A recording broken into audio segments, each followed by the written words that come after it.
자, 우리가 지난 시간에 그리고 지지난 시간에 두 주에 걸쳐서 느헤미야 1장 1절에서부터 5절, 1절에서부터 6절까지 말씀을 우리가 쭉 나누면서 느헤미야가 어떤 인물이고 또 느헤미야가 이 구약의 역사서에 있어서 어떤 위치에 있는 사람이다라는 것을 우리가 쭉 한번 살펴본 바가 있죠. 그래서 여러분 뭐 다른 거는 다 잊어버리셔도 되는데 이거 몇 가지 정도는 지금 다시 제가 복습하는 이 몇 가지는 꼭 좀 기억을 해주셨으면 좋겠다라는 겁니다. 자, 에스라를 마치고 우리가 느헤미야로 넘어왔는데 에스라가 더 연대가 높은 사람인가요? 아니면 느헤미야가 높은 사람인가요? 에스라가 더 높은 사람입니다. 그래서 이제 성경에도 에스라가 먼저 기록이 되고 느헤미야가 나중에 배치가 된 다 그런 이유가 있기도 한데 에스라는 나이가 좀 지긋한 그런 율법학자, 지금으로 치면은 뭐 대법관 이런 정도의 역할을 헌법재판소장 요즘에 많이 뭐 시사에도 뭐 이슈가 되고 그러지 않습니까? 이제 그런 정도 포지션에서 페르시아 왕궁에서 그렇게 법률학자로서 법학자로서 지내던 그런 사람입니다. 그럼 포로기에 끌려갔던 그런 1.5세, 2세 정도 되는 사람들 중에 이렇게 많은 인재들이 나오게 된 거예요. 그래서 에스라가 귀향을 하면서 예루살렘 성전을 재건하고 이스라엘 백성들의 회개운동 그리고 이스라엘 백성들의 그 마음속에 있는 어떤 하나님에 대한 신앙을 회복하는 그런 역할을 했었다라고 한다면 이 느헤미야는 이제 에스라로부터는 약 한 15년 후에 예루살렘으로 이제 돌아오게 된 사람인데 느헤미야의 주요 사역은 무엇이었는가? 바로 회복된 하나님의 백성들이 이제 현실의 삶 속에서 실존의 삶 속에서 어떠한 모습으로서 그 하나님 백성됨을 증명하면서 살아갈 것인가라는 것을 이렇게 쭉 보여주고 있는 그런 그 말씀이 느헤미야다라는 것입니다. 그래 에스라 같은 경우에는 에스라 1장서부터 10장까지의 그 말씀의 그 기간이 한 수년간에 걸쳐서 이루어진 그런 말씀이었다라고 구약학자들도 보고 있는데 이 느헤미야서에 기록된 모든 말씀들은 한 1년도 채 안 되는 시간 중에 일어난 그런 사건들, 그런 일들을 기록하고 있다라는 겁니다. 그래서 그 짧은 시간이었지만 1년도 채 안 되는 한 6개월 남짓한 그런 정도의 시간 속에서 하나님께서 느헤미야를 어떻게 들어서 사용을 하고 계시고 또 느헤미야가 우리에게 남기고 있는 여러 가지 그런 신앙의 실존적 모습, 실존적 적용의 모습들을 우리에게 보여주고 있다라는 점에서 이 역사서에서 굉장히 큰 비중, 중요한 비중을 차지하고 있는 것이 이 에스라와 느헤미야다라는 겁니다. 그래서 더 간단하게 우리가 기억을 하기 위해서는 예루살렘 성전은 에스라, 그리고 예루살렘 성전을 둘러싸고 있는 그 도시의 재건과 도시의 회복, 예루살렘 성벽에 지금도 우리가 성지순례 가서 뭐 통곡의 벽이라고 하는 그 벽이 이제 완전히 그 완성된 그런 시점이 이 느헤미야가 성전 벽을 다시 세우고 성문을 다시 복원하는 이제 그런 작업을 했었다라는 걸 여러분 꼭 기억해 주시길 바랍니다. 그래서 에스라도 그렇고 느헤미야도 그렇고 사실상 하나님께서 이들을 들어 쓰시는 이유가 이들이 이렇게 훌륭한 건축학자였다. 이들이 이렇게 훌륭한 토목업자였다. 이런 것을 우리에게 보여주시기 위해서 하신 것이 아니죠. 바로 그들은 말씀드렸지만 우리와 같은 이민자들이었어요. 자기 부모가 바벨론에 끌려가서 또 끌려간 그 곳이 이제는 바벨론에서 페르시아로 바뀌는 그런 역사적인 변혁을 겪으면서 그 땅에서 태어나고 아니면 어려서부터 그 땅에서 자란 그런 그 이스라엘 사람들, 그 하나님의 백성들의 이야기다라는 것이죠. 그러면은 여러분 한번 생각해 보세요. 제가 지난주에도 한번 뭐 우리의 어떤 뿌리, 고국에 대한 어떤 그런 그 애정과 애틋한 마음, 뭐 소위 말하는 민족 의식, 애국심, 뭐 이런 거에 대해서 제가 잠깐 말씀을 드리기도 했었는데 이 구약 시대의 이스라엘의 민족 의식, 이스라엘의 애국심이라는 것은 바로 뭐다? 신앙심이다라고 했어요. 이스라엘의 여호와 하나님께서 이들을 붙잡고 계시고 여호와 하나님에 대한 그 믿음이 없는 이상 이스라엘은 아무런 의미가 없는 그냥 시족 공동체에 불과하다라고 제가 말씀을 드리지 않았습니까? 그러니까 제가 항상 우리 베다니 가족 여러분 할 때 베다니 가족이라고 할 때 우리가 하나의 그 가족이라고 그러면 혈연 관계로 뭉쳐져 있는 거 아닙니까?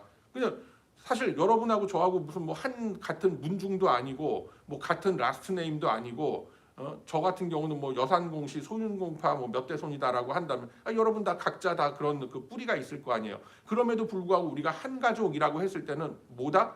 그리스도의 보혈로 맺어진 한 형제 자매다라는 의미가 있는 거죠. 그리스도의 보혈 관계가 아니었다고 한다면 사실 지금 이 영상을 보고 계신 저하고 여러분들도 사실 남남이잖아요. 근데도 우리가 줄기차게 우리는 가족입니다. 하나의 공동체입니다. 뭐 형제 자매입니다라고 할 수 있는 이유가 바로 예수 그리스도라는 공통 분모로 우리가 피를 나는 형제 그 이상의 그런 그 교회 공동체, 그리스도의 몸된 교회를 이루고 있기 때문에 우리가 한 가족이라고 말을 할 수가 있다라는 것이죠. 이스라엘도 마찬가지예요. 여호와 하나님을 믿는 신앙이 아니면 내가 뭐 누구 지파에 뭐 몇 대 손이네, 나는 뭐 유대 지파네, 나는 에브라임이네, 나는 므낫세네, 야 넌 어디 가서 얘기하지 마라, 그 쬐끄만 지파 출신이 뭐 이거는 뭐 사분 오열되는 그런 그냥 씨족 공동체에 불과하다라는 거예요. 그냥 집성촌, 우리 뭐 저 한국에도 시골 가면은 집성촌 그래갖고 뭐 박씨는 박씨끼리 모여 살고 저 같은 송씨는 송씨가 이렇게 모여 사는 그런 마을이 있고 뭐 다 그런 거 아닙니까? 그런 정도 수준에서 벗어나지 못하는 거다라는 거예요. 그렇지만 이들이 하나의 국가와 민족을 이룰 수 있었던 가장 큰 근거는 바로 여호와 하나님을 믿는 그 믿음으로 뭉쳐진 공동체였기 때문에 그렇다라는 것입니다. 그래서 우리가 지금 여기서 이스라엘이 다시 회복됐다, 이스라엘이 다시 복원됐다, 이스라엘이 다시금 뭉쳐서 하나의 공동체를 이뤄서 하나님 앞으로 나아갔다라는 이런 모든 것이 바로 저와 여러분의 얘기가 되는 거예요. 저와 여러분의 조상들의 얘기가 우리 조상들의 얘기가 되는 거고, 바로 이 시대를 살아가는 교회 공동체의 모습을 벌써 이런 그 이스라엘의 역사를 통해서 우리에게 보여주고 계시다라는 것이 굉장히 중요하다라는 거예요. 제가 이걸 왜 자꾸만 이 초반에 되풀이해서 강조를 하느냐면, 성경을 영해라고 해서 해석하는 경우도 있어요. 그래서 뭐 성벽은 뭐를 상징하고 느헤미야는 뭐 누구를 상징하고 하면서 이게 굉장히 영적인 깊은 의미로 이 말씀들을 해석하는 그런 그 부류의 목사님들도 계시고, 저도 그거를 상당히 의미가 있고 그런 방향으로 이렇게 우리도 좀 어느 정도 깊이 말씀을 묵상해야 된다라고 여기는 사람 중에 하나지만, 다 좋은데 거기서 간과하지 말아야 될 게, 성경은 분명히 하나님의 말씀이면서 사람의 역사를 기록했다라는 거예요. 그러니까 여기서 말하는 역사가 사람의 히스토리, 그러니까 하나님 믿는 백성들의 그 히스토리를 기록했다라는 것입니다. 그래서 역사서가 중요한 거예요. 그냥 벼랑간 우두커니 아무런 근거와 맥락 없이 하나님께서 기적을 이루셔서 뭐 어떻게 뭘 변화시키고 뭘 이끌어 가시고 하는 게 아니라는 거예요. 인간들의 이 땅을 살아가고 있는 그 100여 년 정도 그 인생의 한계를 가지고 있는 우리의 그 옛 조상들이 자신들의 한계를 어떻게 벗어나서 어떻게 몸부림을 치면서 주어진 그 인생 속에서, 그 시간 속에서 어떻게 하나님의 역사를 이루기 위해서 발버둥을 쳤고, 때로는 실족하고, 때로는 하나님을 찬송하고, 때로는 슬픔에 잠기고, 때로는 기쁨에 잠기고 하는 그 인생의 희노애락 속에서 하나님이 우리를 이끌어 가고 계시더라라는 것을, 그리고 그 시간들이 모여서 그렇게 각 시대를 메꿔갔던 그 사람들의 시간들이 모여서 바로 하나의 긴 히스토리, 역사를 만들어낸 거고, 그것이 바로 성경의 역사예요. 그리고 그 속에서 하나님께서 결국은 그들이 살아온, 누구는 80년, 누구는 60년, 누구는 100년, 누구는 120년, 누구는 95년, 누구는 70년, 이런 시간들을 메꿔가는 그 시간 속에 결국 뭐가 있더라? 하나님의 선한 손길이 이들을 이렇게 이끄시더라라는 것을 깨닫는 것이, 이것이 바로 역사서의 그 맥락을 놓치지 않는 중요한 키워드가 되는 것이고, 또 이 시대를 살아가는 우리들이 이거 뭐 과거에 있었던 역사고 지금의 우리들은 다르지가 아니라는 거예요. 지금도 여전히 우리의 예루살렘 성전, 우리의 심령 속에 세워진 예루살렘 성전 지금도 회복돼야 되고, 우리 다시 한번 회개의 운동 앞에 나아가야 되고, 그리고 우리의 그 심령을 둘러싸고 있는 예루살렘 성벽, 하나님의 그 성전 벽이, 그 하나님의 그 영역에 그 통치 질서의 그 어떤 울타리가 계속 지금도 재건되어야 되는 거예요. 거기서 하나의 계속 담을 우리는 쌓아가고 그 안에서 우리끼리 안에 있는 막힌 담, 그거는 그리스도의 보혈로 모두 다 허물어버리고, 이 세상의 어떤 사탄 마귀의 세상과 우리의 세상과는 분명히 다른 어떤 구별된 우리가 존재다, 백성이다라는 것을 예루살렘 성변이 아니라 성벽이 재건되는 이런 말씀을 통해서 우리가 나의 심령의 울타리는 내가 이 세상의 문화와 가치관과 이들이 지향하는 어떤 그런 문화 질서와 가치 질서 속에서 나는 어떤 구별된 삶을 살 수 있을 것인가라는 그 경계선을 갖는 게 중요하다라는 것이죠. 뭐 어떤 토목공사의 사건들을 보면서 그거를 놓치면은 그냥 옛날 얘기가 돼버리는 거예요. 옛날 옛적에 뭐 느헤미야라는 사람이 살았는데 이렇게 해서 이런 일을 이뤘었다고 합니다. 아멘. 그렇게 끝나버리고 마는 거예요. 그래서 하나님의 역사하심을 깨닫는 것이 이 역사서를 관통하는, 그리고 이 시대를 살아가는 우리들의 삶을 되돌아볼 수 있는, 그리고 앞으로 우리에게 주어질 그 삶을 우리가 예측할 수 있고 그 소망을 가지고 우리는 십자가를 향해서 나아갈 수 있는 근거와 내용이 된다라는 것을 여러분 꼭 기억하시길 바랍니다. 그냥 뭐 시간 다 지나간 것 같아요. 지금 서론에 있는 말씀하면서. 근데 이게 지금 너무나 중요한 거예요, 여러분. 그래서 항상 제가 지금 앞 대목에서 말씀드린 이 내용을 항상 마음속에 품고 계셔야 돼요. 그래서 우리가 그 신약의 말씀을 우리가 이렇게 보면은 예수께서 뭐 가라사대 뭐라고 말씀을 하셨고 이런 그 기적을 보이셨고 또 그 기적을 일으키시면서 놀라하는 사람들 앞에서 또 이런 말씀을 하셨고 뭐 이런 것들이 복음서에 보면 다 나와 있지 않습니까? 그런 내용들이 그냥 예수님께서 돌발적인 사건으로 일으키신 게 아니라 다 이렇게 구약 속에 근거가 있는 것들을 그대로 다시 되풀이해서 보여주시는 거예요. 왜냐? 예수님께서는 살아계신 말씀이기 때문에, 그러니까 움직이는 말씀이기 때문에 구약 시대의 그 수천 년의 시간 동안에 걸쳐서 그 시간이라는 역사 속에서 하나님께서 보여주신 것들을 그대로 다시 예수님께서 그 3년의 공생애 동안에 그 여러 가지 기적과 이사와 말씀을 통해서 우리들에게 다 베풀어 주신 것이다라는 거예요. 그리고도 사람들이 믿질 못하니까 눈으로 직접 보게 하신 거예요. 십자가에 달리셔서 그 고통 속에서 죽으셨고 또 3일 만에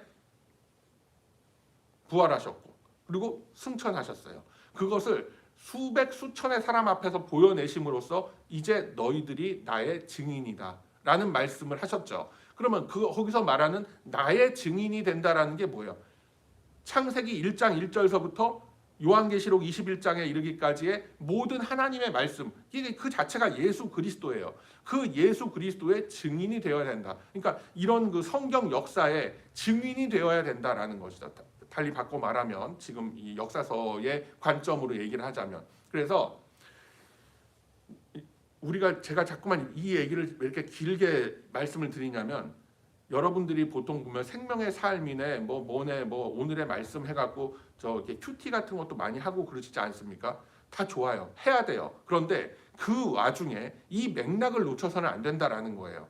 그냥 뭐 어디 단편적인 하나의 말씀 한두 구절 정도 딱 띄워와서 이게 오늘 하나님께서 나에게 주시는 말씀 뭐 다 좋아요. 근데 항상 그 말씀이 어떻게 해서 그 자리에 기록된 말씀이고 그 말씀이 그 자리에 기록되기까지 어떤 역사적, 시대적, 신학적 그리고 문맥적인 배경이 있었다라는 것을 우리가 절대 놓쳐서는 안 된다라는 거예요. 그걸 놓치면은 그게 뭐가 되는지 아세요? 여러분 그 큐티나 뭐 요절 말씀 보고 막 이렇게 은혜 받고 막 하는 게 그게 오늘의 운세 기독교 버전이 되는 거예요.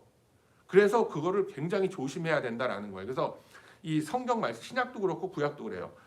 그 역사 속에서 시간 속에서 일하시는 그 하나님의 손길, 그걸 놓치면 안 된다라는 거예요. 그래서 하나님께서는 그냥 어떤 근거 없이 그냥 막연하게 어떤 기적을 일으키셔갖고 당신을 증명해내시는 게 아니라 그 시간 속에 주어진 인생들의 그 모습을 통해서 당신의 모습을 증명해내신다라는 겁니다.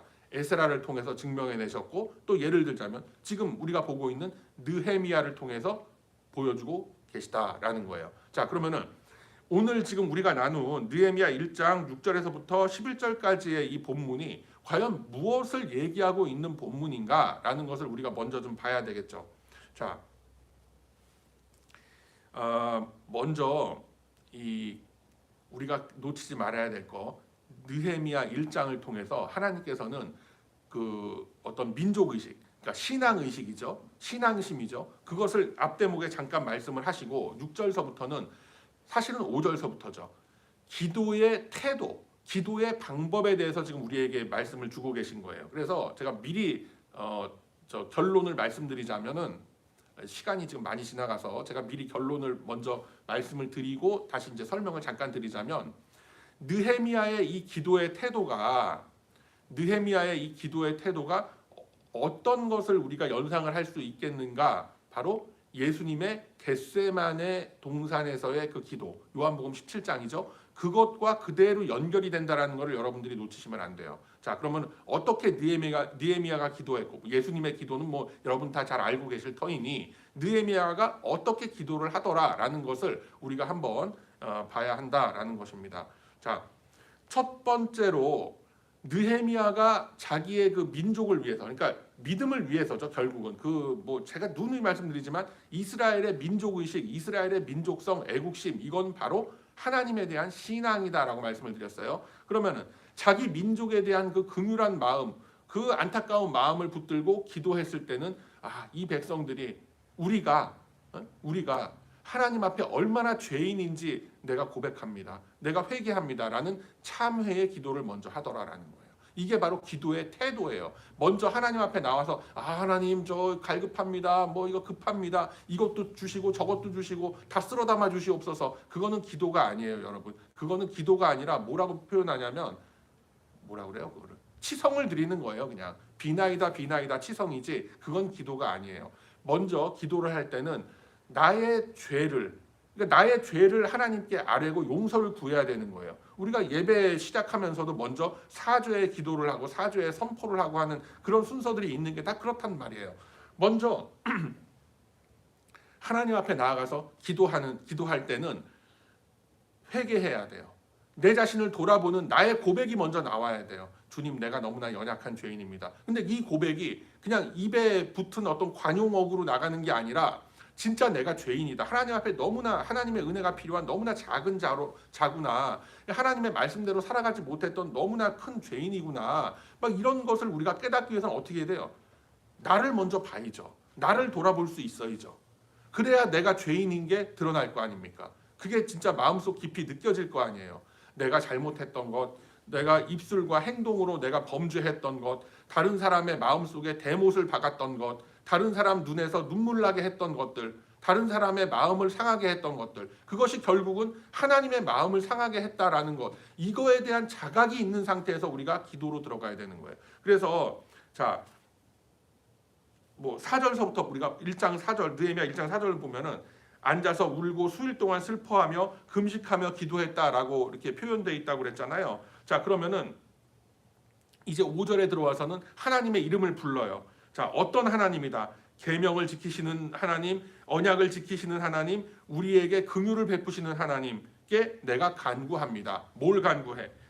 6절, 드디어 6절이에요. 오늘 본문. 이제 종이 주의 종들이 이스라엘 자손을 위하여 주야로 기도하오니. 그러니까 이스라엘 자손들을 위하여 기도하. 자기 기도가 아니에요. 내가 지금 왕의 술관원인데 나도 이제 뭐 좀 더 호봉도 올라가고 더 진급하게 해주세요, 이런 기도가 아니었다라는 거예요. 처음 기도가 이스라엘 자손을 위하여 주야로 기도하오니, 그러니까 공동체를 위하여, 속한 공동체를 위하여, 우리 가족을 위하여, 내 지체들을 위하여, 내가 속해 있는 교회 공동체, 사회 공동체, 이런 가족 공동체를 위하여 기도하오니라는 이 기도가 먼저 나오더라라는 거예요.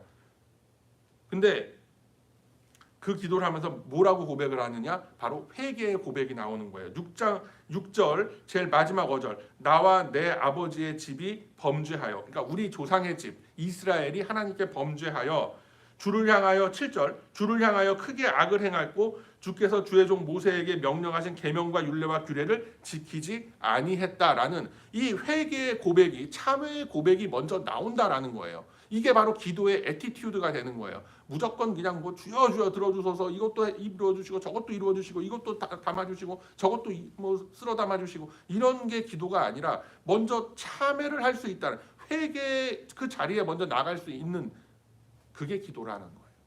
그 기도를 먼저 하더라라는 거예요. 그래서 참회의 기도를 먼저 하고, 그리고 나서 또 다른 이제 기도를 하는데, 참회의 기도를 하면서 다른 이제 넘어가죠. 어떻게 넘어가느냐? 바로 하나님의 말씀을 붙들고 기도하는 거예요. 그러니까 먼저 참회의 기도를 한다. 나를 돌아보고 우리들을 돌아본다. 우리가 얼마나 연약한 죄인인지, 얼마나 작은 존재인지, 그리고 하나님 앞에 가서는 얼마나 큰 죄인인지, 얼마나 작고 연약한 이 비루한 존재인지를 먼저 내가 자각을 하고, 하나님 앞에 서서는 내가 얼마나 이 큰 죄인이다라는 것을 하나님 말씀 앞에 나를 비추어 보고 그 말씀을 붙잡고 기도하는 거예요. 자기에게 주어진 말씀을 붙잡고 기도하는 거예요. 그래서 기도하기 전에 항상 말씀과 기도가 항상 우리가 같이 이렇게 얘기를 하는 이유가 있는 거예요, 여러분.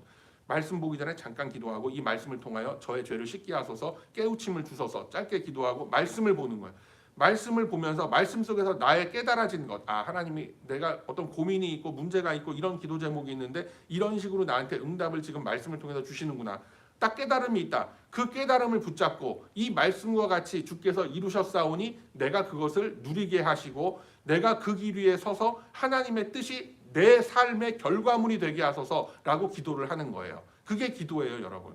그래서 한번 그 말씀을 붙잡고 기도한다라는 게 이제 어떤 건지, 그러니까 보세요. 여기서 7절에 주의 종 모세에게 명령하신 계명과 율례와 규례를 지키지 아니하였다. 이게 그냥 아이고 주여 저 죄인인데 저 죄인인 거 아시죠? 긍휼히 여겨주시고 자 이제부터 내가 원하는 거 말씀드릴 테니까 받아 적으세요. 그리고 꼭 이루어주세요. 이게 아니라는 거예요.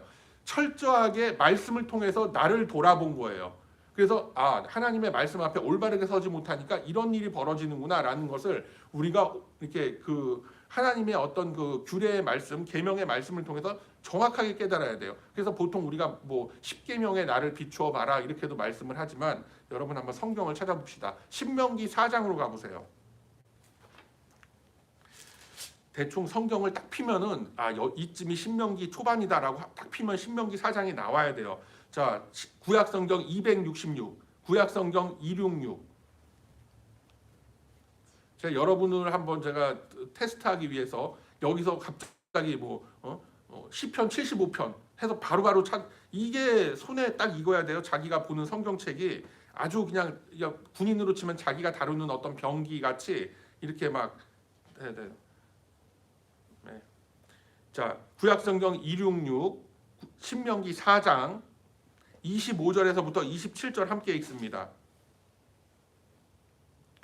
자, 구약 성경 266, 267 어간에 있는 신명기 4장 25절에서부터 27절까지 읽습니다. 같이 함께 읽습니다. 시작.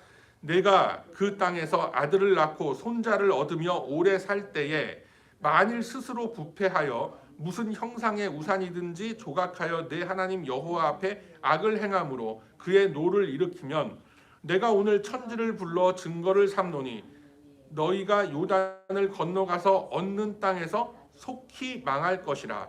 너희가 거기서 너희의 날이 길지 못하고 전멸될 것이니라. 여호와께서 너희를 여러 민족 중에 흩으실 것이요 여호와께서 너희를 쫓아 보내실 그 여러 민족 중에 너희의 남은 수가 많지 못할 것이며. 28절 한 절 더 읽을까요? 시작. 너희는 거기서 사람의 손으로 만든 바 보지도 못하며 듣지도 못하며 먹지도 못하며 냄새도 맡지 못하는 목석의 신들을 섬기리라. 무서운 말씀이죠. 저주의 말씀이죠. 그런데 이 저주의 말씀이 보세요. 한번 신명기 4장 25절. 네가 그 땅에서 아들을 낳고 손자를 얻으며 오래 살 때에 얼마나 행복한 인생이에요. 근데 그때 만일 스스로 부패해서 악을 행한다면, 우상을 섬기게 된다면, 그러니까 하나님을 떠난다면, 이 세상의 가치 질서 속에 빠져서 돈이 나의 우상이 되고 내 가족의 어떤 안녕과 질서가 나의 우상이 되어버리고, 물론 중요하죠, 가정의 질서와 안녕. 근데 그게 내 하나님보다 우선이 돼서는 안 된다는 거예요. 내 자식의 미래를 위해서 기도하는 거 다 좋아요. 근데 내 자식의 미래가 나의 우상이 되어서는 안 된다라는 거예요. 나의 그 사회생활 속에서의 어떤 안정된 어떤 삶, 뭐 직장에서의 인정받고 뭐 평안한 은퇴할 때까지의 어떤 이런 평안한 뭐 이런 삶들, 이런 뭐 평안하진 않죠. 하루하루가 전쟁이지만 하여튼 이런 어떤 그 안정된 삶, 이거를 우리가 하나님께 간구하는 거 다 좋아요. 그렇지만 그게 하나님보다 앞서는 우상이 되어 버려서는 안 되는 거예요. 여러분 더 적극적으로 얘기하자면은 내가 받는 이 연봉, 내가 지금 저축하고 있는 이 은퇴 저축 연금 막 이런 거에 사람들이 막 그냥 신경이 곤두서갖고 당연히 신경이 곤두서는 거 맞아요. 당연히 뭐 나중에 뭐 어떻게 뭐 살 겁니까? 다 그런 식으로 해서 제도화가 돼 있는 거 아니에요. 그런데 그게 우상이 돼서 거기에 집착을 하고 매달리고 그렇게 되면 안 된다는 거예요. 그러니까 여러분들이 더 잘 아시리라 생각을 하고 거기에 대해서 내가 더 이상 말씀 안 드려. 근데 여러분 무서운 말씀이에요. 신명기 이 말씀이 그랬기 때문에 이 결과가 이 사람들 지금 역사 속에서 확인했잖아요. 아, 우리 조상들이 이렇게 범죄했었기 때문에 하나님께서 허락하신 그 삶의 공간 속에 살아가면서 이렇게 하나님을 떠난 삶을 살았기 때문에 결국은 바벨론의 포로가 됐구나. 이 시대에도 성도를 자처하지만 바벨론의 포로 생활처럼 그 포로가 된 삶을 사는 사람들이 얼마나 많아요. 제가 어제 아침에 그 아침 묵상 보내드렸잖아요. 이미 하나님께서는 우리를 다 용서해 주시고 믿음 안에 사는 우리 하나님의 백성들 다 귀한 선물을 주셨어요. 근데 하나님 선물 못 받았습니다. 그거 언제 보내주실 겁니까? 주여 주여 주옵소서 주옵소서 주옵소서. 우리는 그렇게 기도하는 거예요. 그러니까 여러분 비유를 하자면 이런 거예요. 아마존 많이들 사용하시잖아요. 아마존에서 딜리버리가 왔어요. 벌써 야 이거 저 너네 집에 딜리버리 끝났다라고 뭐 메시지까지 오고 이메일도 왔어. 근데 딱 보니까 뭐 없네. 막 찾아봤는데 집에 문 앞에 없는데 어떻게 된 거지? 그럼 뭐 내가 드나드는 문 앞에는 없는데 알고 봤더니 뭐 그라지 문 앞에 있었다. 아니면은 그 우편함 속에 뭐가 이렇게 소포가 딱 와 있더라. 뭐 이런 걸 우리가 많이 보지 않습니까? 그럼 메시지가 도착했으면 분명히 오긴 온 거죠. 이제 요새 아마존 사고가 많이 나서 제가 이 예를 들기가 참 뭐한데 하여튼 딜리버리는 정확하게 돼 있는 거예요. 그런데 내가 좀 부지런하게 그것을 찾아서 포장을 뜯고 그 안에 있는 내용물을 뭐 내가 이렇게 뭐 먹든지 뭐 누리든지 입든지 이걸 하질 못하니까 그냥 어머니가 아직도 딜리버리가 안 되는데 어떻게 된 거냐, 뭐 왜 니네들 거짓말하냐, 나는 못 받았는데 왜 딜리버리 됐다 그러냐, 이런 식으로 우리가 하는 거랑 그런 어리석음과 똑같은 거다라는 거예요. 그래서 이 하나님의 말씀 속에 이 규례의 말씀 속에 자기 자신을 비춰봤던 거예요. 지금 이스라엘 백성들은 이 느헤미야는 그랬더니 우리 조상들이 계명과 율례와 규례를 지키지 아니하였나이다. 8절 옛적에 주께서 주의 종 모세에게 명령하여 이르시되 너희가 범죄하면 내가 너희를 여러 가운데서 흩을 것이요. 9절 만일 내게로 돌아와 이런 말씀들이 반복되는 게 하나님께서 이렇게 말씀을 주셨는데 지금 신명기 4장과 같은 말씀을 지금 그대로 반복하고 있는 거 아닙니까? 그런데 우리가 지키지 못했다. 그래서 이 벌을 받고 우리가 이 고생을 하면서 몇백 년에 걸쳐서 외적의 침입을 받았고 바벨론 포로, 페르시아 포로까지 돼갖고 성벽은 무너지고 예루살렘 성전도 무너진 이 치욕과 수치를 우리가 당하고 살고 있습니다. 라고 지금 고백을 하고 있는 거예요. 그래서 이런 말씀에 나의 삶을 빗대봐야 된다는 거예요, 여러분. 그래서 내가 하나님의 계명과 규례와 율례를 지키지 못했기 때문에 내가 이렇게 마음속에 평안이 없고 기쁨이 없고 감사가 없는 거군요. 주님, 제가 이렇게 연약한 존재입니다. 주께서 더욱더 큰 은혜 주시고 나에게 말씀의 그 영으로 나를 채워주시고 말씀의 그 줄로 나를 꽁꽁 묶어주사 나를 구별된 공간 속에서 구별된 삶을 살아갈 수 있는 하나님의 일꾼, 하나님의 백성으로 삼으소서라는 그 기도가 먼저 이루어져야 된다라는 거예요, 여러분. 그래서 이 말씀을 붙잡고 기도했다라는 것이죠. 그리고 말씀의 근거를 붙잡고 이제 기도를 한 거예요. 그럼 하나님께서 저주를 하신다고 했는데 우리가 그 말씀을 안 들어서 우리가 이 고생을 하지 않습니까? 자, 거기까지는 됐어요. 그러면은 하나님께서 우리를 회복시켜 주시겠노라라는 그 약속도 있는 거예요. 저주의 약속만 있는 게 아니라 구원의 약속, 회복의 약속도 있는 거예요. 그러면 그 말씀을 보면서 이렇게 하나님께서 뭐 예를 들어서 희락의 관으로 나를 씌워 주신다고 하셨으니 내 심령 속에 언제나 기쁨이 있게 하소서. 주님에 대한 감사가 있게 하소서. 내가 왜 항상 이렇게 기도에 무릎 꿇음을 꿇지 못합니까? 그 시간에 내가 뭐 유튜브 드라마 보고 앉아 있고 그 시간 내가 5분 10분이라도 줄여갖고 내가 하나님 앞에 기도를 해야 될 터인데 내가 그러질 못합니다. 주님 어떻게 합니까? 이런 기도를 하나님과 상의를 해야 되는 거예요. 하나님께서 가장 큰 상담자예요. 어디 돈 내고 어디 가갖고 여러분 뭐 상담하고 뭐 어디 뭐 제가 이런 말까지 하면 그렇지만 시덥지 않은 사람들 앞에서 자기 모든 거 다 까발리고 그게 뭐 하는 짓이에요 도대체? 예수 믿는다는 사람들이.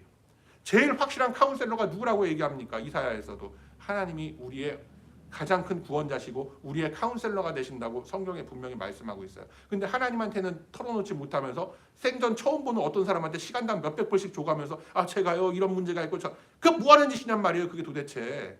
그 자존심도 없으면서 어디 가서 예수 믿는다고 그러지 말란 말이에요. 그리고 배단위 교회 다닌다는 얘기 하지 마세요. 송진영 목사 안 다루지 마세요. 창피하단 말이에요. 창피하다고. 무슨 얘기인지 이해가 되세요? 제가 왜 이렇게 열불을 내는지? 말씀을 붙잡고 기도를 하시라는 거예요. 말씀을 붙잡고 여러분. 말씀 속에 답이 있다라는 거예요. 얘네 느헤미야 보세요. 뭘 붙잡고 기도해요? 예? 자기 아버지 어머니 무슨 뭘 붙잡고 기도해요? 아닥사스다 왕 붙잡고 기도합니까? 아니죠. 하나님의 말씀을 붙잡고 기도를 했더니 아닥사스다 왕도 뭐 다음 주에 가서 볼 내용이지만 아닥사스다 왕도 그때 이제 하나님의 손길이 아닥사스다 왕을 움직인 거죠. 뭐 그 사람이 하나님의 백성이 됐거나 안 됐거나 그건 중요한 거 아니에요. 하나님의 초점은 하나님의 예정된 백성 속에 있는 거예요. 아닥사스다를 이용해서 느헤미야를 돕게끔 하시는 거예요, 여러분. 이게 하나님의 역사하심이라고요. 그래서 먼저 내가 얼마나 연약한 죄인인지를 깨닫는다. 뭘 통해서? 그냥 아유 주여 제가 죄인입니다. 그저 제가 죄인입니다. 뭘 죄를 졌냐 이거 뭐 어떤 죄인이냐 어떻게 연약한 존재냐라는 거를 어떻게 한다? 말씀을 통해서. 말씀 속에서 운행 역사하시는 성령께서 내가 얼마나 연약한 존재고 얼마나 죄인이라는 것을 말씀을 통해서 나에게 말씀하신다라는 거예요. 그래서 여러분 말씀을 통해서 말씀을 붙잡고 회개하시고 말씀을 붙잡고 소망의 간구를 하세요. 하나님께서 약속하지 않았습니까?